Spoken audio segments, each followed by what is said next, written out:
مشرکین کے یہاں پناہ لے گا تو یہ لوگ ایسے شخص کو واپس نہیں کریں گے۔ 2 یہ کہ آپ آئندہ سال مکہ آ سکیں گے اور صرف 3 دن ٹھہریں گے۔ 3 یہ کہ ہتھیار، تلوار، تیر وغیرہ نیام اور ترکش میں ڈال کر ہی مکے میں داخل ہوں گے۔ چنانچہ ابو جندل رضی اللہ عنہ جو مسلمان ہو گئے تھے اور قریش نے ان کو قید کر رکھا تھا، بیڑیوں کو گھسیٹتے ہوئے آئے تو آپ نے انہیں شرائط معاہدے کے مطابق مشرکوں کو واپس کر دیا۔ امام بخاری نے کہا کہ معمل نے سفیان سے ابو جندل کا ذکر نہیں کیا ہے اور البجلبان الصلاح کے بجائے البجلبت الصلاح کے لفظ نقل کیے ہیں۔ صحیح بخاری حدیث نمبر 2700۔ فلیح نے بیان کیا ان سے نافع نے اور ان سے ابن عمر رضی اللہ عنہ نے کہ رسول کریم صلی اللہ علیہ وسلم عمرے کا احرام باندھ کر نکلے تو کفار قریش نے آپ کو بیت اللہ جانے سے روک دیا، اس لیے آپ نے قربانی کا جانور حدیبیہ میں ہی ذبح کر دیا اور سر بھی وہیں منڈوا لیا، اور کفار مکہ سے آپ نے اس شرط پر صلح کی تھی کہ آپ آئندہ سال عمرہ کر سکیں گے، تلواروں کے سوا اور کوئی ہتھیار ساتھ نہ لائیں گے اور وہ بھی نیام میں ہوں گی، اور قریش جتنے دن چاہیں گے اس سے زیادہ مکے میں نہ ٹھہر سکیں گے، یعنی 3 دن۔ چنانچہ حضرت صلی اللہ علیہ وسلم نے آئندہ سال عمرہ کیا اور شرائط کے مطابق آپ صلی اللہ علیہ وسلم مکے میں داخل ہوئے۔ پھر جب 3 دن گزر چکے تو قریش نے مکے سے چلے جانے کے لیے کہا اور آپ صلی اللہ علیہ وسلم وہاں سے واپس چلے آئے۔ صحیح بخاری حدیث نمبر 2701۔ یحییٰ نے بیان کیا ان سے بشیر بن یسار نے اور ان سے سہل بن ابی حسمہ رضی اللہ عنہ نے بیان کیا کہ عبداللہ بن سہل اور محیصہ بن مسعود بن زید رضی اللہ عنہ خیبر گئے۔ خیبر کے یہودیوں سے مسلمانوں کی ان دنوں صلح تھی۔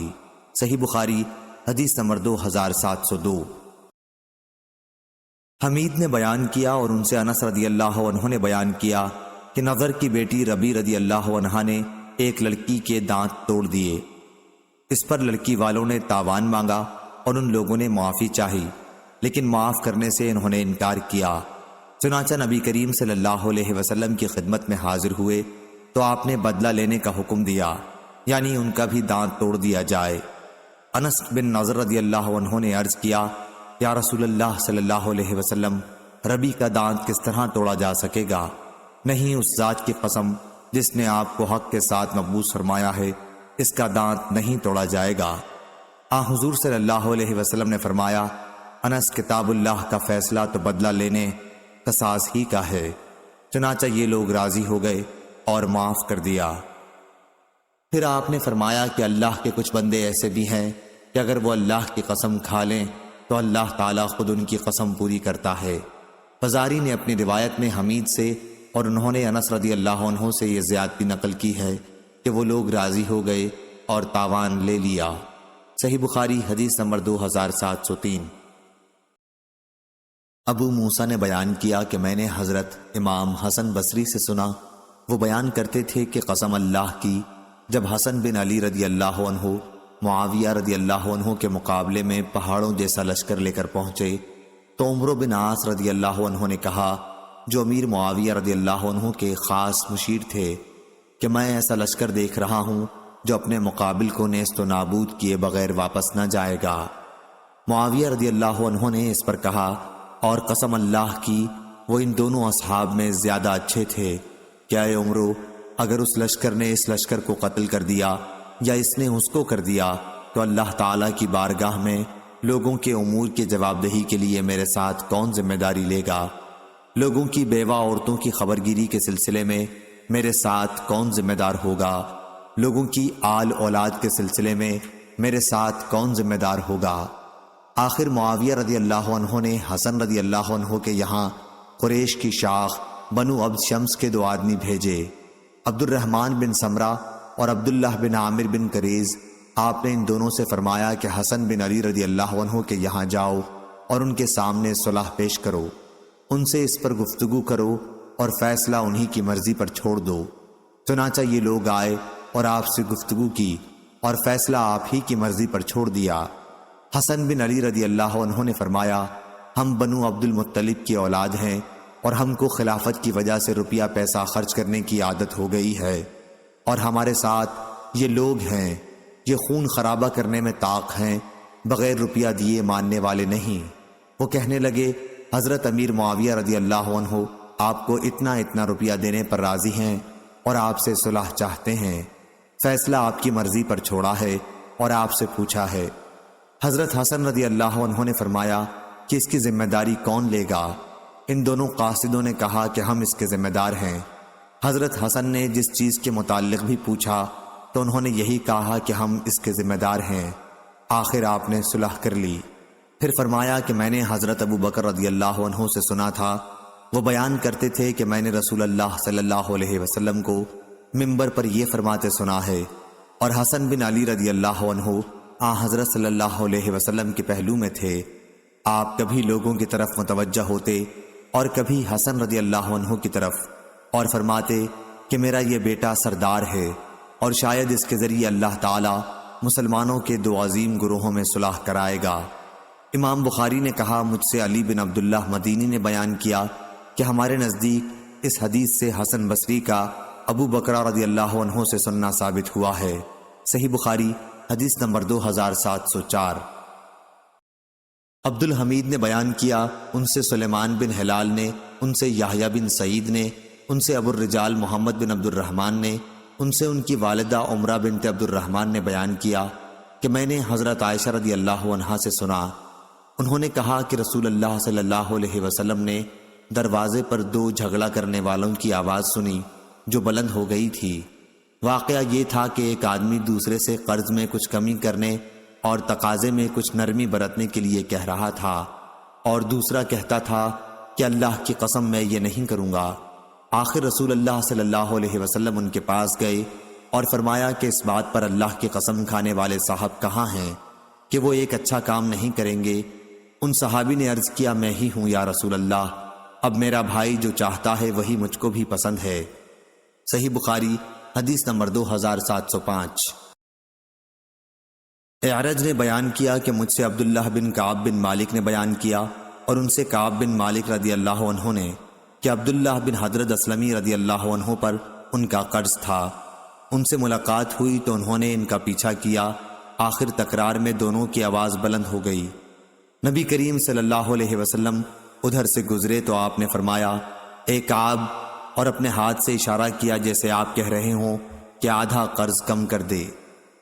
چنانچہ انہوں نے آدھا قرض چھوڑ دیا اور آدھا لیا۔ صحیح بخاری حدیث نمبر 2706۔ عبد الرزاق نے خبر دی، کہا ہم کو معمر نے خبر دی حمام سے، اور ان سے ابو ہریرہ رضی اللہ عنہ نے بیان کیا کہ رسول اللہ صلی اللہ علیہ وسلم نے فرمایا انسان کے بدن کے 360 جوڑوں میں سے ہر جوڑ پر ہر اس دن کا صدقہ واجب ہے جس میں سورج طلوع ہوتا ہے، اور لوگوں کے درمیان انصاف کرنا بھی ایک صدقہ ہے۔ صحیح بخاری حدیث نمبر 2707۔ زبیر رضی اللہ عنہ بیان کرتے تھے کہ ان میں اور ایک انصاری صحابی میں جو بدر کی لڑائی میں بھی شریک تھے، مدینے کی پتھریلی زمین کی نالی کے باب میں جھگڑا ہوا۔ وہ اپنا مقدمہ رسول اللہ صلی اللہ علیہ وسلم کی خدمت میں لے گئے۔ دونوں حضرات اس نالے سے اپنے باغ سیراب کیا کرتے تھے۔ رسول اللہ صلی اللہ علیہ وسلم نے فرمایا زبیر تم پہلے سیراب کر لو، پھر اپنے پڑوسی کو بھی سیراب کرنے دو۔ اس پر انصاری کو غصہ آ گیا اور کہا یا رسول اللہ صلی اللہ علیہ وسلم، کیا اس وجہ سے کہ یہ آپ کی پھوپھی کے لڑکے ہیں؟ اس پر رسول اللہ صلی اللہ علیہ وسلم کے چہرے کا رنگ بدل گیا اور آپ نے فرمایا اے زبیر تم سیراب کرو اور پانی کو اپنے باغ میں اتنی دیر تک آنے دو کہ دیوار تک چڑھ جائے۔ اس مرتبہ رسول اللہ صلی اللہ علیہ وسلم نے زبیر رضی اللہ عنہ کو ان کا پورا حق عطا فرمایا۔ اس سے پہلے آپ نے ایسا فیصلہ کیا تھا جس میں حضرت زبیر رضی اللہ عنہ اور انصاری صحابی دونوں کی رعایت تھی، لیکن جب انصاری نے رسول اللہ صلی اللہ علیہ وسلم کو غصہ دلایا تو آپ نے زبیر رضی اللہ عنہ کو قانون کے مطابق پورا حق عطا فرمایا۔ عروہ نے بیان کیا کہ زبیر رضی اللہ عنہ نے بیان کیا قسم اللہ کی میرا خیال ہے کہ یہ آیت اسی واقعے پر نازل ہوئی تھی، پس ہرگز نہیں تیرے رب کی قسم یہ لوگ اس وقت تک مومن نہ ہوں گے جب تک اپنے اختلافات میں آپ کے فیصلے کو دل و جان سے تسلیم نہ کر لیں۔ صحیح بخاری حدیث نمبر 2708۔ جابر بن عبداللہ رضی اللہ عنہ نے بیان کیا کہ میرے والد جب شہید ہوئے تو ان پر قرض تھا۔ میں نے ان کے قرض خواہوں کے سامنے یہ صورت رکھی کہ قرض کے بدلے میں وہ اس سال کی کھجور کے پھل لے لیں۔ انہوں نے اس سے انکار کیا کیونکہ ان کا خیال تھا کہ اس سے قرض پورا نہیں ہو سکے گا۔ میں نبی کریم صلی اللہ علیہ وسلم کی خدمت میں حاضر ہوا اور آپ سے اس کا ذکر کیا۔ آپ صلی اللہ علیہ وسلم نے فرمایا کہ جب پھل توڑ کر مربد وہ جگہ جہاں کھجور خشک کرتے تھے میں جمع کر دو تو مجھے خبر دو۔ چنانچہ میں نے آپ کو خبر دی۔ آپ صلی اللہ علیہ وسلم تشریف لائے، ساتھ ابو بکر اور عمر رضی اللہ عنہ بھی تھے۔ آپ وہاں کھجور کے ڈھیر پر بیٹھے اور اس میں برکت کی دعا فرمائی۔ پھر فرمایا کہ اب اپنے قرض خواہوں کو بلا لا اور ان کا قرض ادا کر دے۔ چنانچہ کوئی شخص ایسا باقی نہ رہا جس کا میرے باپ پر قرض رہا اور میں نے اسے ادا نہ کر دیا ہو۔ پھر بھی 13 وسق کھجور باقی بچ گئی، 7 وسق اجوا میں سے اور 6 وسق لون میں سے، یا 6 وسق اجوا میں سے اور 7 لون میں سے۔ بعد میں رسول اللہ صلی اللہ علیہ وسلم سے مغرب کے وقت جا کر ملا اور آپ سے اس کا ذکر کیا تو آپ ہنسے اور فرمایا ابو بکر اور عمر کے یہاں جا کر انہیں بھی یہ واقعہ بتا دو۔ چنانچہ میں نے انہیں بتلایا تو انہوں نے کہا کہ رسول اللہ صلی اللہ علیہ وسلم کو جو کرنا تھا آپ نے وہ کیا، ہمیں جب ہی معلوم ہو گیا تھا کہ ایسا ہی ہوگا۔ ہشام نے وہب سے اور انہوں نے جابر سے عصر کے وقت جابر رضی اللہ عنہ کی حاضری کا ذکر کیا ہے، اور انہوں نے نہ ابو بکر رضی اللہ عنہ کا ذکر کیا اور نہ ہنسنے کا۔ یہ بھی بیان کیا کہ جابر رضی اللہ عنہ نے کہا میرے والد اپنے پر 30 وسق قرض چھوڑ گئے تھے، اور ابن اسحاق نے وہب سے اور انہوں نے جابر رضی اللہ عنہ سے ظہر کی نماز کا ذکر کیا ہے۔ صحیح بخاری حدیث نمبر 2709۔ لیث نے بیان کیا کہ مجھ سے یونس نے بیان کیا، ان سے ابن شہاب نے انہیں عبداللہ بن کعب نے خبر دی، اور انہیں کعب بن مالک رضی اللہ عنہ نے خبر دی کہ انہوں نے ابن ابی حضرت رضی اللہ عنہ سے اپنا قرض طلب کیا جو ان کے ذمہ تھا۔ یہ رسول اللہ صلی اللہ علیہ وسلم کے عہد مبارک کا واقعہ ہے۔ مسجد کے اندر ان دونوں کی آواز اتنی بلند ہو گئی کہ رسول اللہ صلی اللہ علیہ وسلم نے بھی سنی۔ آپ اس وقت اپنے حجرے میں تشریف رکھتے تھے، چنانچہ آپ باہر آئے اور اپنے حجرے کا پردہ اٹھا کر کعب بن مالک رضی اللہ عنہ کو آواز دی۔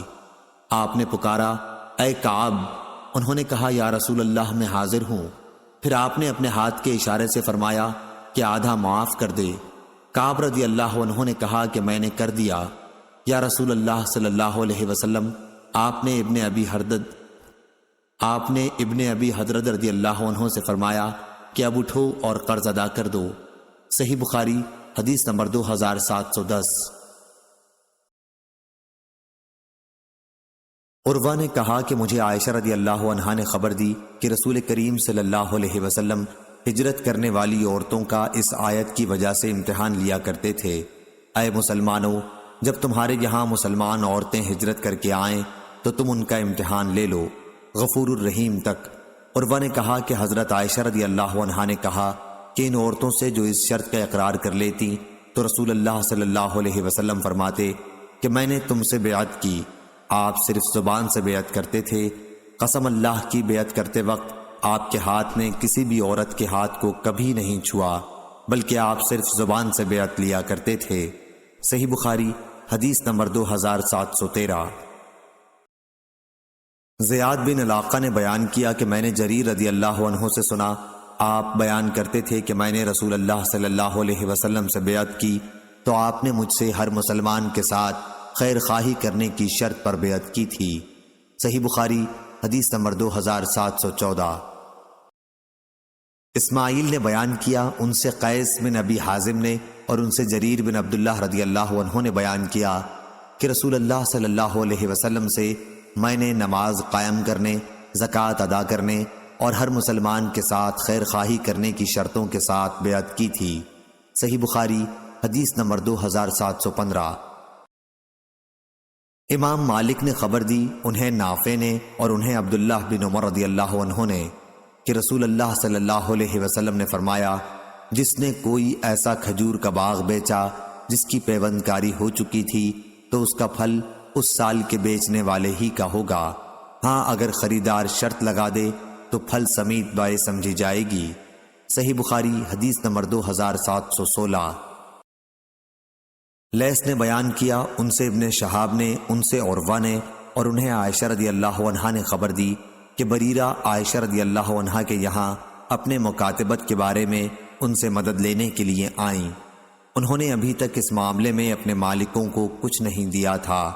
عائشہ رضی اللہ عنہا نے ان سے فرمایا کہ اپنے مالکوں کے یہاں جا کر ان سے دریافت کرو، اگر وہ یہ صورت پسند کریں کہ تمہاری مکاتبت کی ساری رقم میں ادا کر دوں اور تمہاری ولا میرے ساتھ قائم ہو جائے تو میں ایسا کر سکتی ہوں۔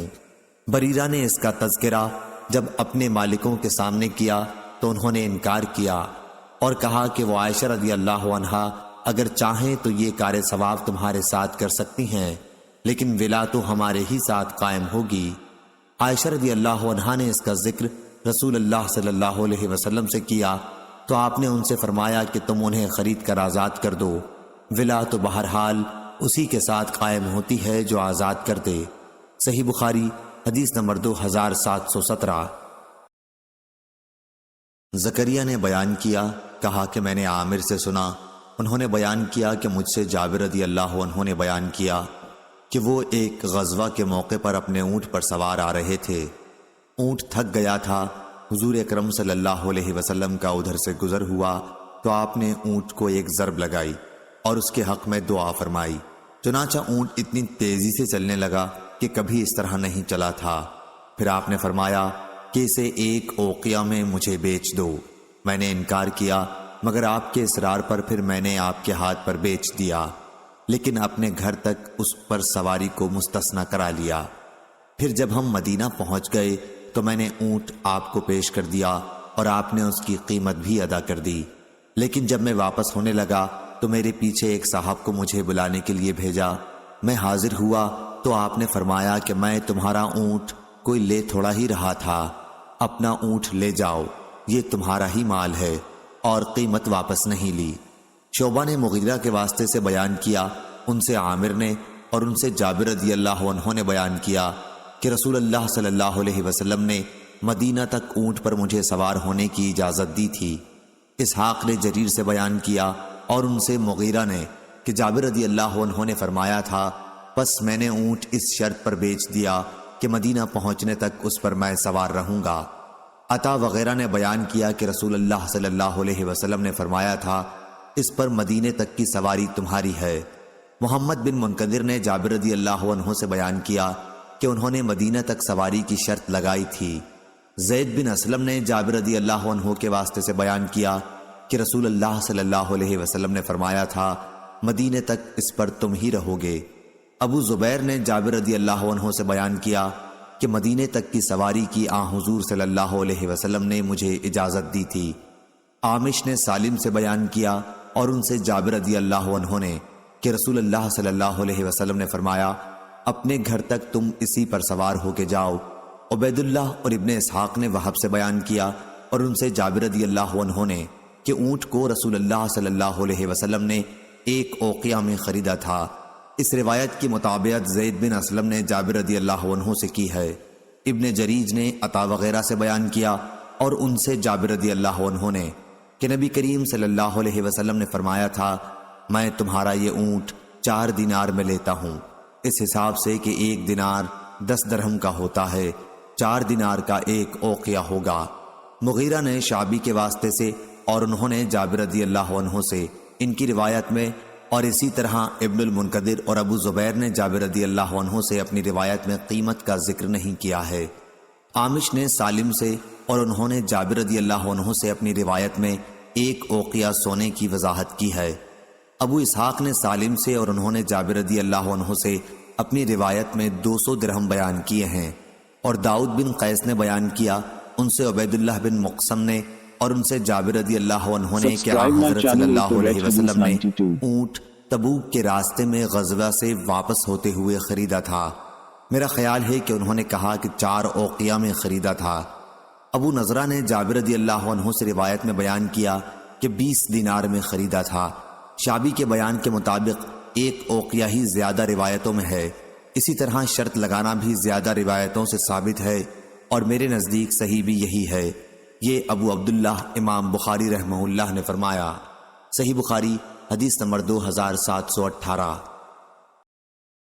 ابو زناد نے بیان کیا، ان سے اعرج نے اور ان سے ابو ہریرہ رضی اللہ عنہ نے بیان کیا کہ انصار رضوان اللہ علیہم نے نبی کریم صلی اللہ علیہ وسلم کے سامنے مواخات کے بعد یہ پیشکش کی کہ ہمارے کھجور کے باغات آپ ہم میں اور ہمارے بھائیوں مہاجرین میں تقسیم فرما دیں، لیکن آن حضرت صلی اللہ علیہ وسلم نے فرمایا کہ نہیں۔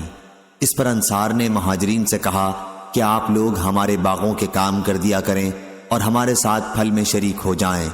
مہاجرین نے کہا کہ ہم نے سن لیا اور ہم ایسا ہی کریں گے۔ صحیح بخاری حدیث نمبر 2719۔ جریر بن اسما نے بیان کیا، ان سے نافع نے اور ان سے عبداللہ رضی اللہ عنہ نے کہ رسول اللہ صلی اللہ علیہ وسلم نے خیبر کی زمین یہودیوں کو اس شرط پر دی تھی کہ اس میں کام کریں اور اسے بوئیں تو آدھی پیداوار انہیں دی جایا کرے گی۔ صحیح بخاری حدیث نمبر 2720۔ یزید بن ابی حبیب نے بیان کیا، ان سے ابو الخیر نے اور ان سے عقبہ بن عامر رضی اللہ عنہ نے بیان کیا کہ رسول اللہ صلی اللہ علیہ وسلم نے فرمایا، وہ شرطیں جن کے ذریعے تم نے عورتوں کی شرمگاہوں کو حلال کیا ہے پوری کی جانے کی سب سے زیادہ مستحق ہیں۔ صحیح بخاری حدیث نمبر 2721۔ یحییٰ بن سعید نے بیان کیا، کہا کہ میں نے حنظلہ زرقی سے سنا، انہوں نے کہا کہ میں نے رافع بن خدیج رضی اللہ عنہ سے سنا، آپ بیان کرتے تھے کہ ہم اکثر انصار کاشتکاری کیا کرتے تھے اور ہم زمین بٹائی پر دیتے تھے۔ اکثر ایسا ہوتا کہ کسی کھیت کے ایک ٹکڑے میں پیداوار زیادہ ہوتی اور دوسرے میں نہ ہوتی، اس لیے ہمیں اس سے منع کر دیا گیا، لیکن چاندی روپے وغیرہ کے لگان سے منع نہیں کیا گیا۔ صحیح بخاری حدیث نمبر 2722۔ معمر نے بیان کیا، ان سے زہری نے، ان سے سعید نے اور ان سے ابو ہریرہ رضی اللہ عنہ نے کہ نبی کریم صلی اللہ علیہ وسلم نے فرمایا، کوئی شہری کسی دیہاتی کا مال تجارت نہ بیچے، کوئی شخص نجش نہ کرے اور نہ اپنے بھائی کی لگائی ہوئی قیمت پر بھاؤ بڑھائے، نہ کوئی شخص اپنے کسی بھائی کے پیغام نکاح کی موجودگی میں اپنا پیغام بھیجے، اور نہ کوئی عورت کسی مرد سے اپنی بہن کی طلاق کا مطالبہ کرے جو اس مرد کے نکاح میں ہو، تاکہ اس طرح اس کا حصہ بھی خود لے لے۔ صحیح بخاری حدیث نمبر 2723۔ عبد الواحد بن ایمن مکی نے بیان کیا، ان سے ان کے باپ نے بیان کیا کہ میں عائشہ رضی اللہ عنہا کی خدمت میں حاضر ہوا تو آپ نے بتلایا کہ بریرہ رضی اللہ عنہا میرے یہاں آئیں، انہوں نے کتابت کا معاملہ کر لیا تھا، مجھ سے کہنے لگیں کہ اے ام المومنین، مجھے آپ خرید لیں کیونکہ میرے مالک مجھے بیچنے پر آمادہ ہیں، پھر آپ مجھے آزاد کر دینا۔ حضرت عائشہ رضی اللہ عنہا نے فرمایا کہ ہاں میں ایسا کر لوں گی، لیکن بریرہ رضی اللہ عنہا نے پھر کہا کہ میرے مالک مجھے اسی وقت بیچیں گے جب وہ ولا کی شرط اپنے لیے لگا لیں۔ اس پر عائشہ رضی اللہ عنہا نے فرمایا کہ پھر مجھے ضرورت نہیں ہے۔ جب نبی کریم صلی اللہ علیہ وسلم نے سنا یا آپ کو معلوم ہوا، راوی کو شبہ تھا، تو آپ نے فرمایا کہ بریرہ رضی اللہ عنہا کا کیا معاملہ ہے، تم انہیں خرید کر آزاد کر دو، وہ لوگ جو چاہیں شرط لگا لیں۔ حضرت عائشہ رضی اللہ عنہا نے کہا کہ میں نے بریرہ رضی اللہ عنہا کو خرید کر آزاد کر دیا اور اس کے مالک نے ولا کی شرط اپنے لیے محفوظ رکھی۔ حضرت صلی اللہ علیہ وسلم نے یہی فرمایا کہ ولا اسی کے ساتھ ثابت ہوتی ہے جو آزاد کرے، دوسرے جو چاہیں شرطیں لگاتے رہیں۔ صحیح بخاری حدیث نمبر 2726۔ محمد بن عرورہ نے بیان کیا، کہا ہم سے شعبہ نے، ان سے عدی بن ثابت نے، ان سے ابو حازم نے اور ان سے ابو ہریرہ رضی اللہ عنہ نے کہ رسول اللہ صلی اللہ علیہ وسلم نے تجارتی قافلوں کی پیشوائی سے منع فرمایا تھا، اور اس سے بھی کہ کوئی شہری کسی دیہاتی کا سامان تجارت بیچے، اور اس سے بھی کہ کوئی عورت اپنی دینی یا نسبی بہن کے طلاق کی شرط لگائے، اور اس سے کہ کوئی اپنے کسی بھائی کے بھاؤ پر بھاؤ لگائے۔ اسی طرح آپ نے نجش اور تسریہ سے بھی منع فرمایا۔ محمد بن عرورہ کے ساتھ اس حدیث کو معاذ بن معاذ اور عبد الصمد بن عبد الوارث نے بھی شعبہ سے روایت کیا ہے، اور غندر اور عبد الرحمن بن مہدی نے یوں کہا کہ ممانعت کی گئی تھی مجہول کے صیغے کے ساتھ۔ آدم بن ابی ایاس نے یوں کہا کہ ہمیں منع کیا گیا تھا، نضر اور حجاج بن منحال نے یوں کہا کہ منع کیا تھا رسول اللہ صلی اللہ علیہ وسلم نے۔ صحیح بخاری حدیث نمبر 2727۔ عمرو بن دینار نے خبر دی سعید بن جبیر سے، اور ان میں ایک دوسرے سے زیادہ بیان کرتا ہے۔ ابن جریج نے کہا مجھ سے یہ حدیث یعلی اور عمرو کے سوا اوروں نے بھی بیان کی۔ وہ سعید بن جبیر سے روایت کرتے ہیں کہ ہم ابن عباس رضی اللہ عنہ کی خدمت میں حاضر تھے۔ انہوں نے کہا کہ مجھ سے ابی بن کعب رضی اللہ عنہ نے بیان کیا۔ انہوں نے کہا کہ رسول اللہ صلی اللہ علیہ وسلم نے فرمایا، خضر سے جو جا کر ملے تھے وہ موسیٰ علیہ السلام تھے۔ پھر آخر تک حدیث بیان کی کہ خضر علیہ السلام نے موسیٰ علیہ السلام سے کہا، کیا میں آپ کو پہلے ہی نہیں بتا چکا تھا کہ آپ میرے ساتھ صبر نہیں کر سکتے؟ موسیٰ علیہ السلام کی طرف سے پہلا سوال تو بھول کر ہوا تھا، بیچ کا شرط کے طور پر، اور تیسرا جان بوجھ کر ہوا تھا۔ آپ نے خضر علیہ السلام سے کہا تھا کہ میں جس کو بھول گیا آپ اس میں مجھ سے مواخذہ نہ کیجیے اور نہ میرا کام مشکل بناؤ۔ دونوں کو ایک لڑکا ملا جسے خضر علیہ السلام نے قتل کر دیا۔ پھر وہ آگے بڑھے تو انہیں ایک دیوار ملی جو گرنے والی تھی، لیکن خضر نے اسے درست کر دیا۔ ابن عباس رضی اللہ عنہ نے وراءہم ملک کے بجائے امامہم ملک پڑھا ہے۔ صحیح بخاری حدیث نمبر 2728۔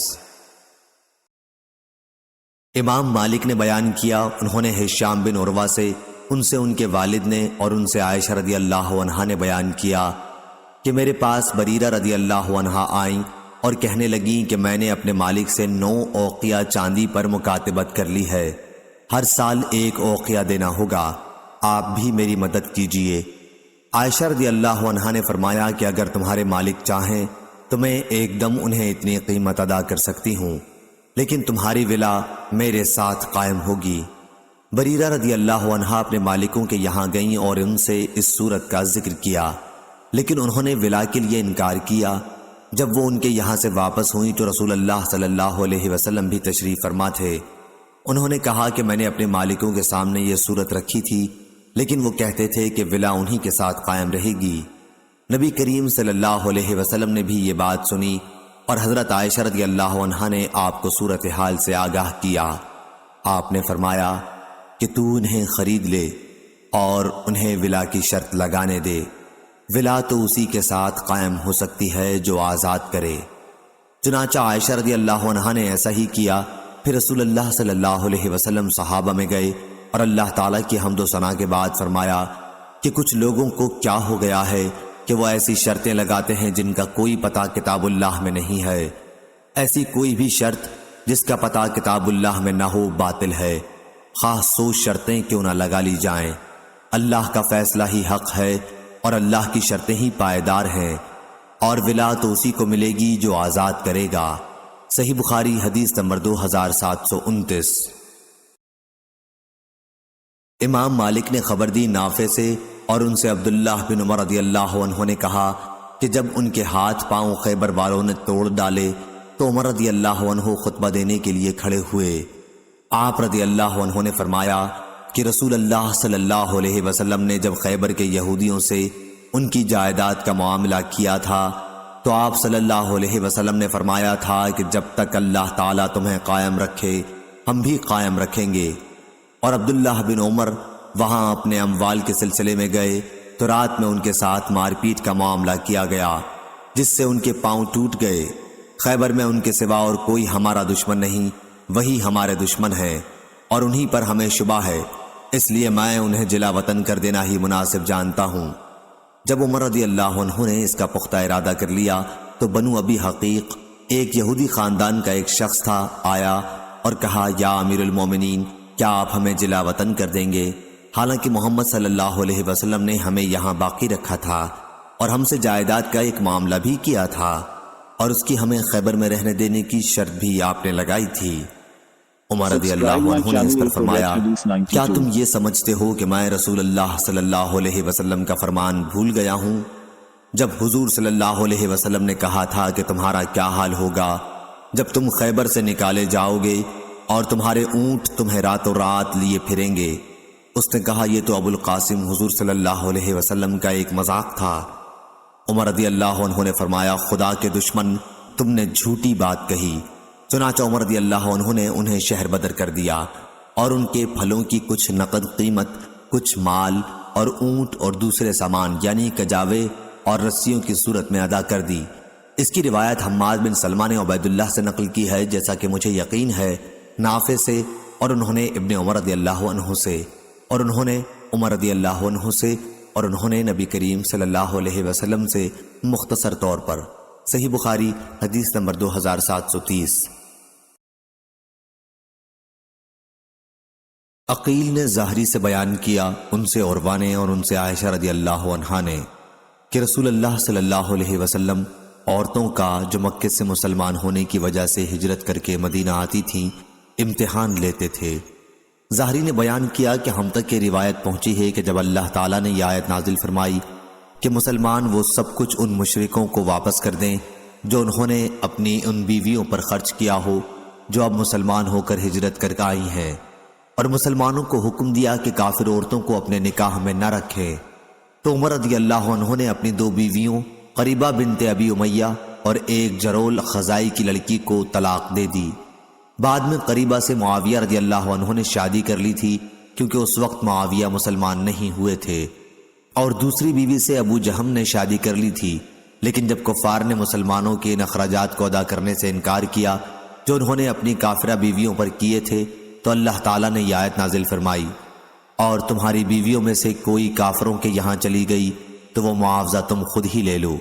یہ وہ معاوضہ تھا جو مسلمان کفار میں سے اس شخص کو دیتے جس کی بیوی ہجرت کر کے مسلمان ہونے کے بعد کسی مسلمان کے نکاح میں آ گئی ہو۔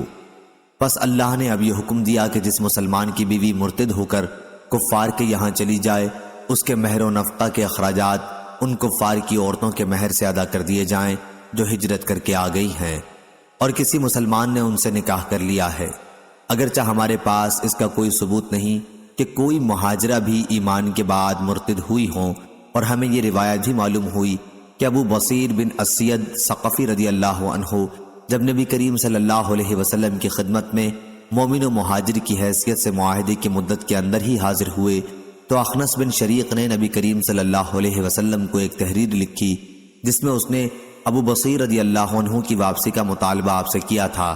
پھر انہوں نے حدیث پوری بیان کی۔ صحیح بخاری حدیث نمبر 2733۔ عبد الرحمن بن حرمز نے بیان کیا، ان سے ابو ہریرہ رضی اللہ عنہ نے بیان کیا کہ رسول اللہ صلی اللہ علیہ وسلم نے ایک شخص کا ذکر کیا جنہوں نے بنی اسرائیل کے کسی دوسرے شخص سے 1000 اشرفی قرض مانگا اور اس نے ایک مقررہ مدت تک کے لیے دے دیا، اور عبداللہ بن عمر اور عطا بن ابی رباح رضی اللہ عنہ نے کہا کہ اگر قرض کی ادائیگی کے لیے کوئی مدت مقرر کی جائے تو یہ جائز ہے۔ صحیح بخاری حدیث نمبر 2734۔ سفیان بن آئینہ نے بیان کیا یحییٰ بن سعید انصاری سے، ان سے عمرہ نے اور ان سے عائشہ رضی اللہ عنہا نے بیان کیا کہ بریرہ رضی اللہ عنہا اپنی مکاتبت کے سلسلے میں ان سے مدد مانگنے آئیں، تو انہوں نے کہا کہ اگر تم چاہو تمہارے مالکوں کو پوری قیمت دے دوں اور تمہاری ولا میرے ساتھ قائم ہوگی۔ پھر جب رسول اللہ صلی اللہ علیہ وسلم تشریف لائے تو آپ سے میں نے اس کا ذکر کیا۔ آپ نے فرمایا انہیں تو خرید لے اور آزاد کر دے، ولا تو بہرحال اسی کے ساتھ قائم ہوگی جو آزاد کر دے۔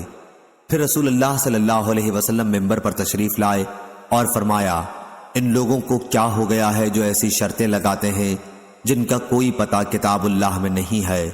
جس نے بھی کوئی ایسی شرط لگائی جس کا پتہ کتاب اللہ میں نہ ہو تو خواہ ایسی 100 شرطیں لگا لے، ان سے کچھ فائدہ نہ اٹھائے گا۔ صحیح بخاری حدیث نمبر 2735۔ ابو زناد نے بیان کیا، ان سے اعرج نے اور ان سے ابو ہریرہ رضی اللہ عنہ نے کہ رسول اللہ صلی اللہ علیہ وسلم نے فرمایا اللہ تعالیٰ کے 99 نام ہیں، یعنی 1 کم 100۔ جو شخص ان سب کو محفوظ رکھے گا وہ جنت میں داخل ہوگا۔ صحیح بخاری حدیث نمبر 2736۔ نافع نے خبر دی انہیں ابن عمر رضی اللہ عنہ نے کہ عمر بن خطاب رضی اللہ عنہ کو خیبر میں ایک قطع زمین ملی، تو آپ رسول اللہ صلی اللہ علیہ وسلم کی خدمت میں مشورے کے لیے حاضر ہوئے اور عرض کیا یا رسول اللہ، مجھے خیبر میں ایک زمین کا ٹکڑا ملا ہے، اس سے بہتر مال مجھے اب تک کبھی نہیں ملا تھا، آپ اس کے متعلق کیا حکم فرماتے ہیں؟ آپ نے فرمایا کہ اگر جی چاہے تو اصل زمین میں اپنی ملکیت میں باقی رکھ اور پیداوار صدقہ کر دے۔ ابن عمر رضی اللہ عنہ نے بیان کیا کہ پھر عمر رضی اللہ عنہ نے اس کو اس شرط کے ساتھ صدقہ کر دیا کہ نہ اسے بیچا جائے گا، نہ اس کا ہبہ کیا جائے گا، اور نہ اس میں وراثت چلے گی۔ اسے آپ نے محتاجوں کے لیے، رشتہ داروں کے لیے اور غلام آزاد کرانے کے لیے، اللہ کے دین کی تبلیغ اور اشاعت کے لیے اور مہمانوں کے لیے صدقہ وقف کر دیا، اور یہ کہ اس کا متولی اگر دستور کے مطابق اس میں سے اپنی ضرورت کے مطابق وصول کر لے یا کسی محتاج کو دے دے تو اس پر کوئی الزام نہیں۔ ابن عون نے بیان کیا کہ جب میں نے اس حدیث کا ذکر ابن سیرین سے کیا تو انہوں نے فرمایا کہ متولی اس میں سے مال جمع کرنے کا ارادہ نہ رکھتا ہو۔ صحیح بخاری حدیث نمبر 2737۔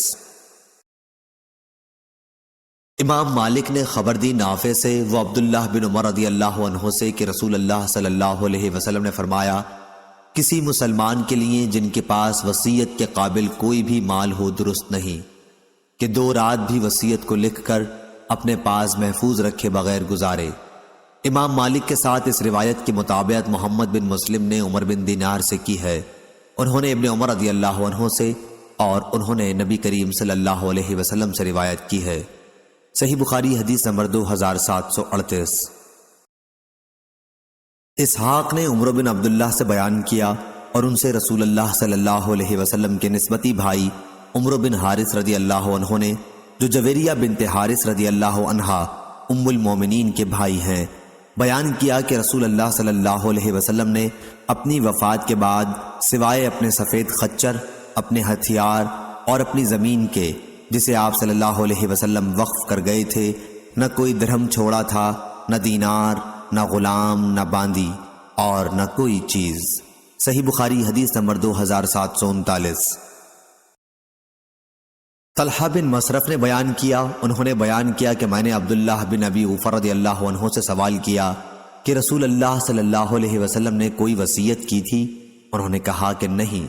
اس پر میں نے پوچھا کہ پھر وصیت کس طرح لوگوں پر فرض ہوئی؟ یا راوی نے اس طرح بیان کیا کہ لوگوں کو وصیت کا حکم کیوں کر دیا گیا؟ انہوں نے کہا کہ آن حضرت صلی اللہ علیہ وسلم نے لوگوں کو کتاب اللہ پر عمل کرنے کی وصیت کی تھی، اور کتاب اللہ میں وصیت کرنے کے لیے حکم موجود ہے۔ صحیح بخاری حدیث نمبر 2740۔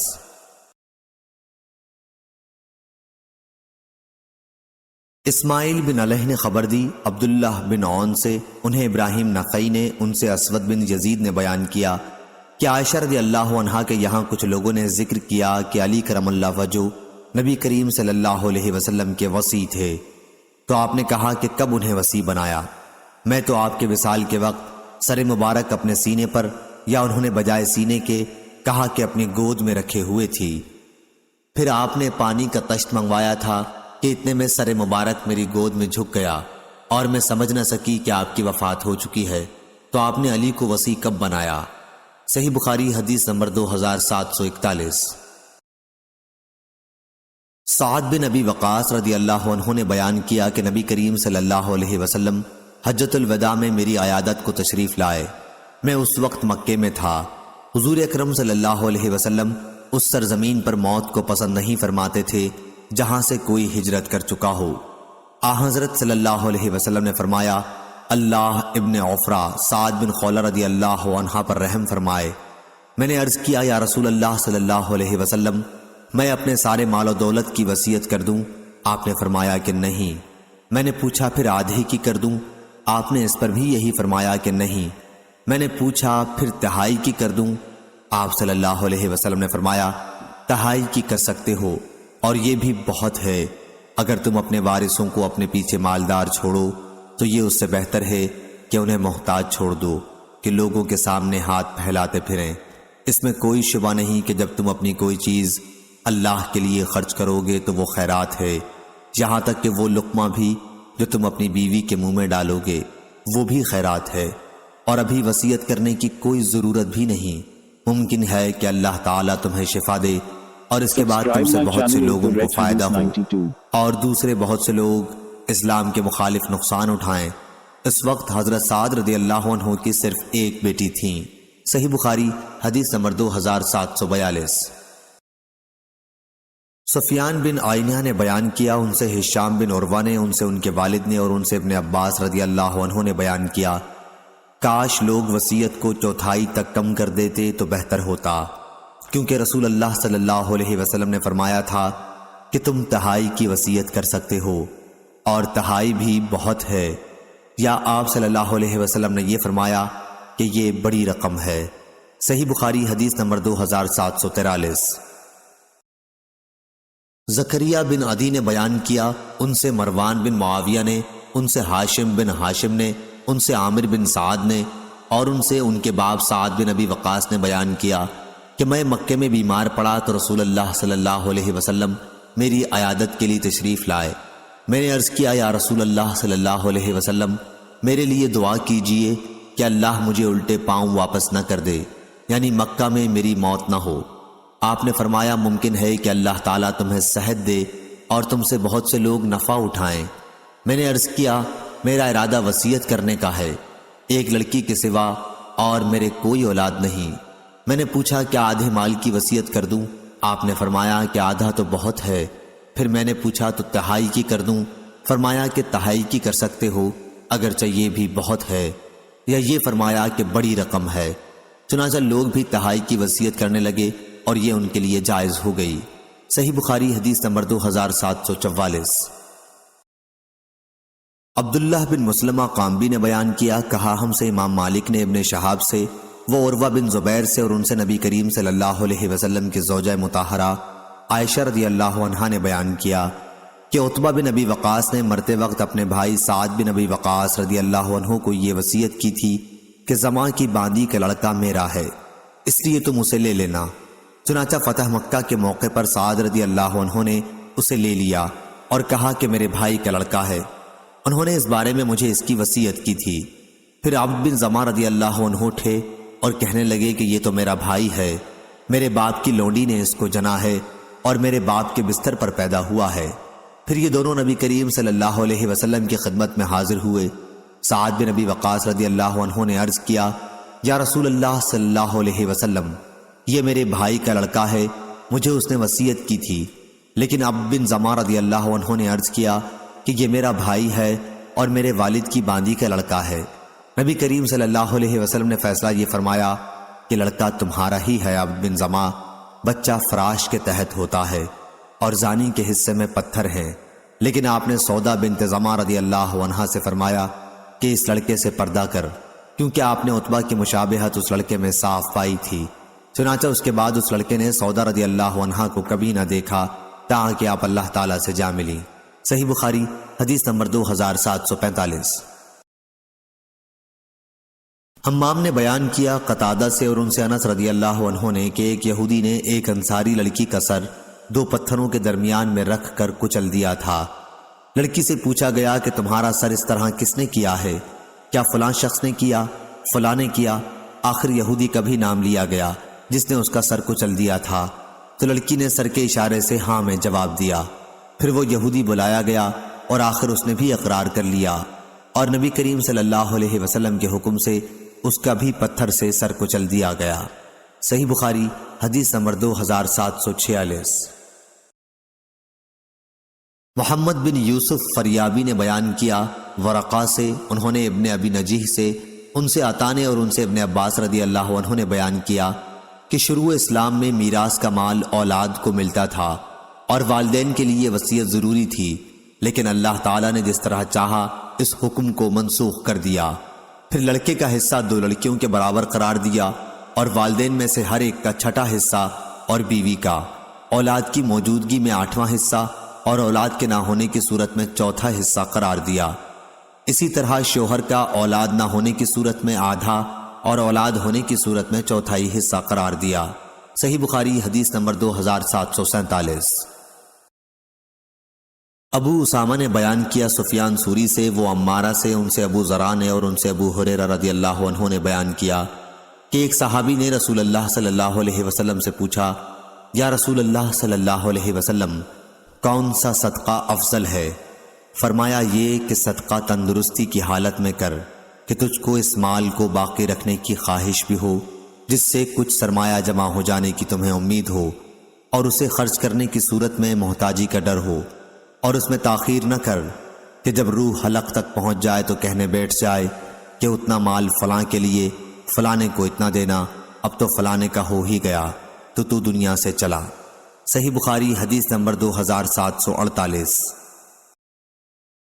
سلیمان بن داؤد ابی ربیع نے بیان کیا، انہوں نے کہا ہم سے اسماعیل بن جعفر نے، انہوں نے کہا ہم سے نافع بن مالک بن ابی عامر ابو سہیل نے، انہوں نے اپنے باپ سے، انہوں نے ابو ہریرہ رضی اللہ عنہ سے، انہوں نے حضرت صلی اللہ علیہ وسلم سے، آپ نے فرمایا منافق کی 3 نشانیاں ہیں، جب بات کہے تو جھوٹ کہے، اور جب اس کے پاس امانت رکھیں تو خیانت کرے، اور جب وعدہ کرے تو خلاف کرے۔ صحیح بخاری حدیث نمبر 2749۔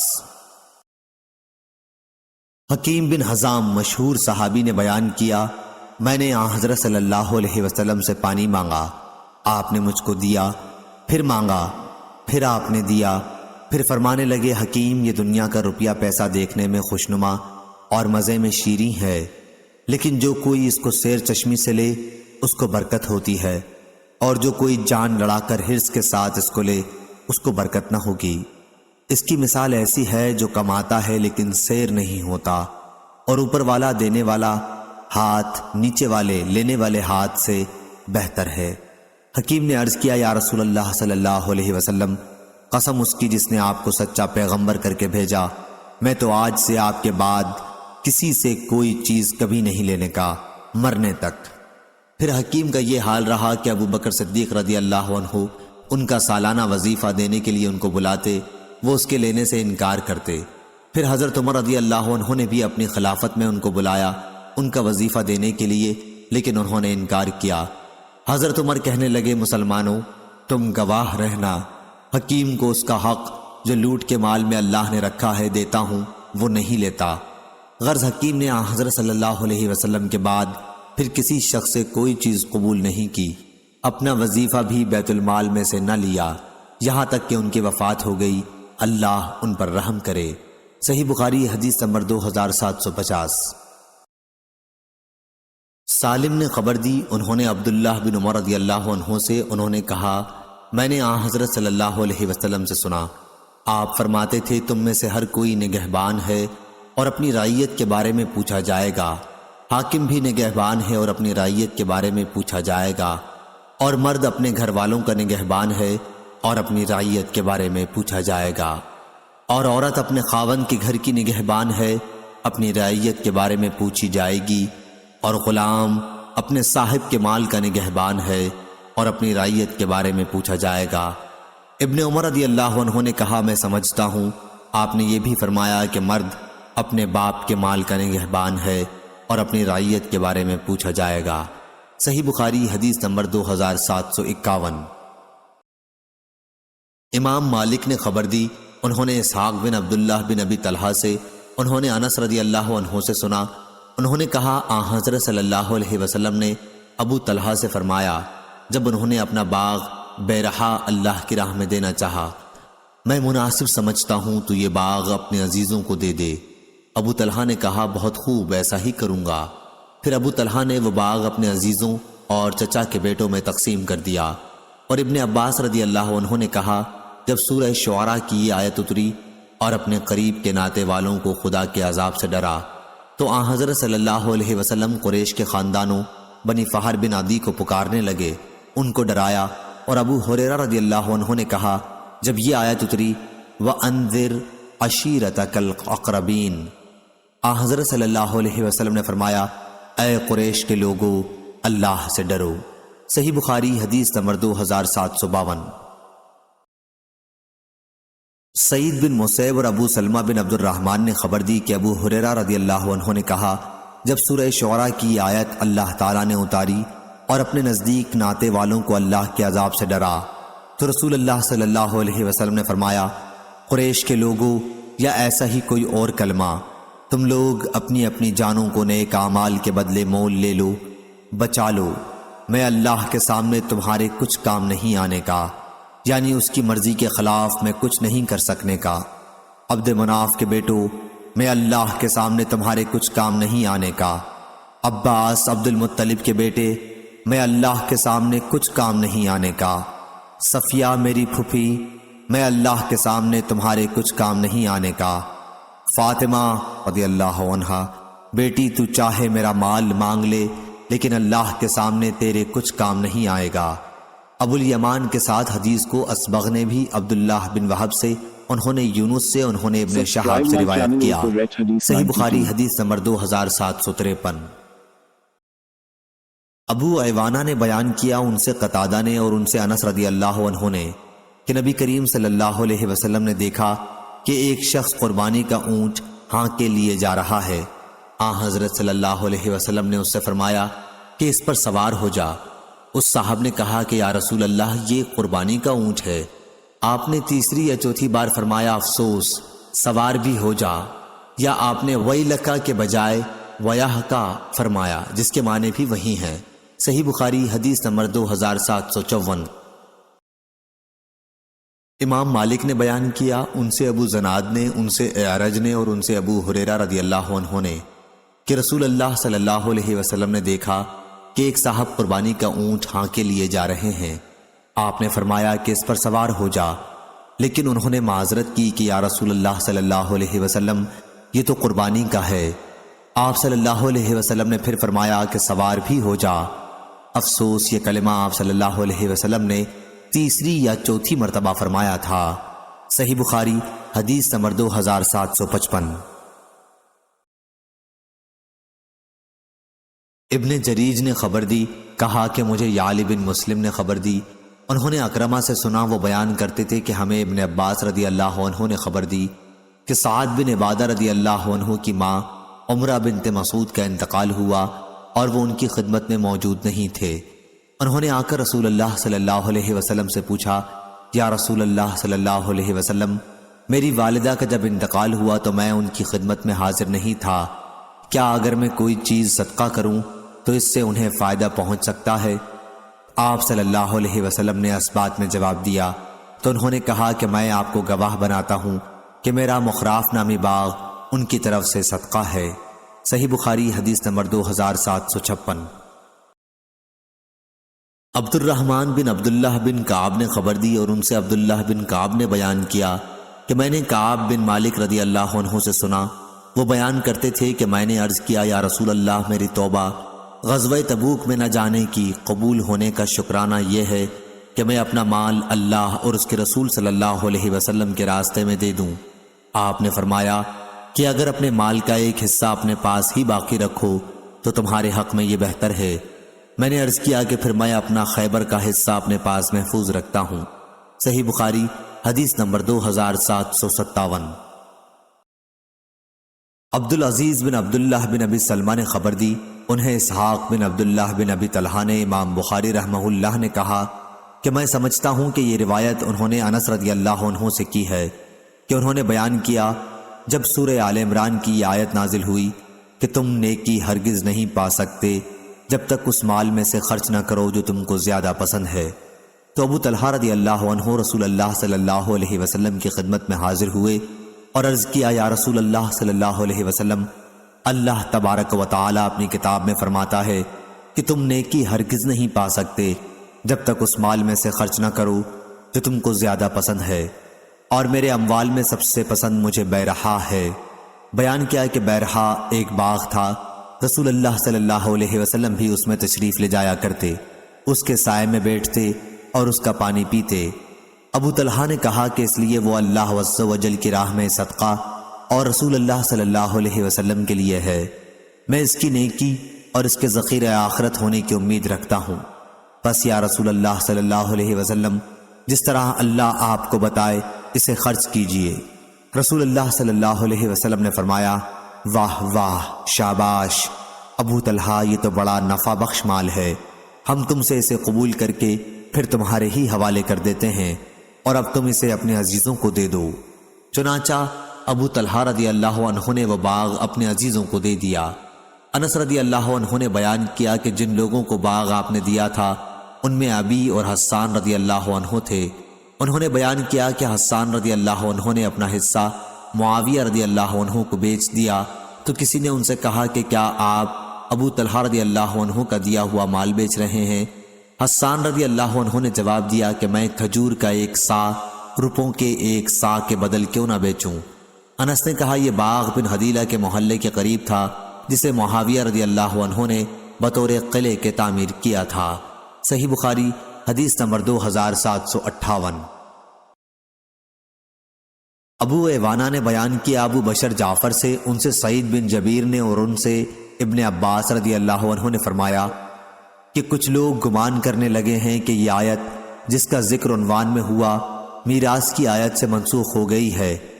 نہیں، قسم اللہ کی آیت منسوخ نہیں ہوئی، البتہ لوگ اس پر عمل کرنے میں سست ہو گئے ہیں۔ ترکے کے لینے والے 2 طرح کے ہوتے ہیں، ایک تو وہ جو خود وارث ہوں، اس کو تو چٹانے کا حکم ہے، عزیزوں، یتیموں اور محتاجوں کو جو تقسیم کے وقت آ جائیں۔ دوسرا جو خود وارث نہ ہو، اس کو نرمی سے جواب دینے کا حکم ہے، وہ یوں کہے میاں میں تم کو دینے کا اختیار نہیں رکھتا۔ صحیح بخاری حدیث نمبر 2759۔ امام مالک نے بیان کیا ان سے ہشام نے، ان سے ان کے باپ نے اور ان سے عائشہ رضی اللہ عنہا نے کہا کہ ایک صحابی سعد بن عبادہ نے رسول اللہ صلی اللہ علیہ وسلم سے کہا کہ میری والدہ کی موت اچانک واقع ہو گئی، میرا خیال ہے کہ اگر انہیں گفتگو کا موقع ملتا تو وہ صدقہ کرتی، تو کیا میں ان کی طرف سے خیرات کر سکتا ہوں؟ آپ صلی اللہ علیہ وسلم نے فرمایا کہ ہاں، ان کی طرف سے خیرات کر۔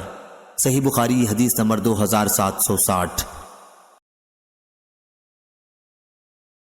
امام مالک نے خبر دی ابن شہاب سے، انہیں عبید اللہ بن عبداللہ نے اور انہیں ابن عباس رضی اللہ عنہ نے کہ سعد بن عبادہ رضی اللہ عنہ نے رسول اللہ صلی اللہ علیہ وسلم سے مسئلہ پوچھا۔ انہوں نے عرض کیا کہ میری ماں کا انتقال ہو گیا ہے اور اس کے ذمے ایک نظر تھی۔ آپ صلی اللہ علیہ وسلم نے فرمایا کہ ان کی طرف سے نظر پوری کر دے۔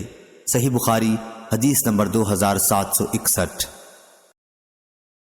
یعلی بن مسلم نے خبر دی، انہوں نے ابن عباس رضی اللہ عنہ کے غلام اکرمہ سے سنا اور انہیں ابن عباس رضی اللہ عنہ نے خبر دی کہ قبیلہ بنی سعادہ کے بھائی سعد بن عبادہ رضی اللہ عنہ کی ماں کا انتقال ہوا تو وہ ان کی خدمت میں حاضر نہیں تھے، بلکہ رسول اللہ صلی اللہ علیہ وسلم کے ساتھ غزوہ دومت الجندل میں شریک تھے۔ اس لیے وہ آن حضرت صلی اللہ علیہ وسلم کے پاس آئے اور عرض کیا، یا رسول اللہ صلی اللہ علیہ وسلم، میری والدہ کا انتقال ہو گیا ہے اور میں اس وقت موجود نہیں تھا، تو اگر میں ان کی طرف سے خیرات کروں تو انہیں اس کا فائدہ پہنچے گا؟ آپ صلی اللہ علیہ وسلم نے فرمایا کہ ہاں۔ سعد رضی اللہ عنہ نے اس پر کہا کہ میں آپ کو گواہ بناتا ہوں کہ میرا باغ مخراف نامی ان کی طرف سے خیرات ہے۔ صحیح بخاری حدیث نمبر 2762۔ شعیب نے خبر دی زہری سے کہ عروہ بن زبیر رضی اللہ عنہ ان سے حدیث بیان کرتے تھے۔ انہوں نے عائشہ رضی اللہ عنہا سے آیت وَإِنْ خِفْتُمْ أَلَّا تُقْسِطُوا فِي الْيَتَامَى فَانكِحُوا مَا طَابَ لَكُم مِّن نِّسَاءٍ، ترجمہ اوپر گزر چکا، کا مطلب پوچھا تو عائشہ رضی اللہ عنہا نے فرمایا کہ اس سے مراد وہ یتیم لڑکی ہے جو اپنے ولی کی زیر پرورش ہو، پھر ولی کے دل میں اس کا حسن اور اس کے مال کی طرف سے رغبت نکاح پیدا ہو جائے، مگر اس کم مہر پر جو ویسی لڑکیوں کا ہونا چاہیے، تو اس طرح نکاح کرنے سے روکا گیا۔ لیکن یہ کہ ولی ان کے ساتھ پورے مہر کی ادائیگی میں انصاف سے کام لیں تو نکاح کر سکتے ہیں، اور انہیں لڑکیوں کے سوا دوسری عورتوں سے نکاح کرنے کا حکم دیا گیا۔ عائشہ رضی اللہ عنہا نے بیان کیا کہ پھر لوگوں نے رسول اللہ صلی اللہ علیہ وسلم سے پوچھا تو اللہ عز و جل نے یہ آیت نازل فرمائی کہ آپ سے لوگ عورتوں کے متعلق پوچھتے ہیں، آپ کہہ دیں کہ اللہ تمہیں ان کے بارے میں ہدایت کرتا ہے۔ حضرت عائشہ رضی اللہ عنہا نے کہا کہ پھر اللہ تعالیٰ نے اس آیت میں بیان کر دیا کہ یتیم لڑکی اگر جمال اور مال والی ہو اور ان کے ولی ان سے نکاح کرنے کے خواہش مند ہوں لیکن پورا مہر دینے میں ان کے خاندان کے طریقوں کی پابندی نہ کر سکیں تو وہ ان سے نکاح مت کریں، جبکہ مال اور حسن کی کمی کی وجہ سے ان کی طرف انہیں کوئی رغبت نہ ہوتی ہو تو انہیں وہ چھوڑ دیتے اور ان کے سوا کسی دوسری عورت کو تلاش کرتے۔ راوی نے کہا جس طرح ایسے لوگ رغبت نہ ہونے کی صورت میں ان یتیم لڑکیوں کو چھوڑ دیتے، اسی طرح ان کے لیے یہ بھی جائز نہیں کہ جب ان لڑکیوں کی طرف انہیں رغبت ہو تو ان کے پورے مہر کے معاملے میں اور ان کے حقوق ادا کرنے میں انصاف سے کام لیے بغیر ان سے نکاح کریں۔ صحیح بخاری حدیث نمبر 2763۔ بنو ہاشم کے غلام ابو سعید نے بیان کیا، ان سے صخر بن جویریہ نے بیان کیا نافع سے، اور ان سے ابن عمر رضی اللہ عنہ نے کہ عمر رضی اللہ عنہ نے اپنی جائیداد رسول اللہ صلی اللہ علیہ وسلم کے زمانے میں وقف کر دی۔ اس جائیداد کا نام سمخ تھا اور یہ کھجور کا ایک باغ تھا۔ عمر رضی اللہ عنہ نے عرض کیا، یا رسول اللہ صلی اللہ علیہ وسلم، مجھے ایک جائیداد ملی ہے اور میرے خیال میں نہایت عمدہ ہے، اس لیے میں نے چاہا کہ اسے صدقہ کر دوں۔ تو نبی کریم صلی اللہ علیہ وسلم نے فرمایا کہ اصل مال کو صدقہ کر کے نہ بیچا جا سکے، نہ ہبہ کیا جا سکے، اور نہ اس کا کوئی وارث بن سکے، صرف اس کا پھل اللہ کی راہ میں صرف ہو۔ چنانچہ عمر رضی اللہ عنہ نے اسے صدقہ کر دیا۔ ان کا یہ صدقہ غازیوں کے لیے، غلام آزاد کرانے کے لیے، محتاجوں اور کمزوروں کے لیے، مسافروں کے لیے اور رشتہ داروں کے لیے تھا، اور یہ کہ اس کے نگران کے لیے اس میں کوئی مضائقہ نہیں ہوگا کہ وہ دستور کے موافق اس میں سے کھائے یا اپنے کسی دوست کو کھلائے، بشرطے کہ اس میں سے مال جمع کرنے کا ارادہ نہ رکھتا ہو۔ صحیح بخاری حدیث نمبر 2764۔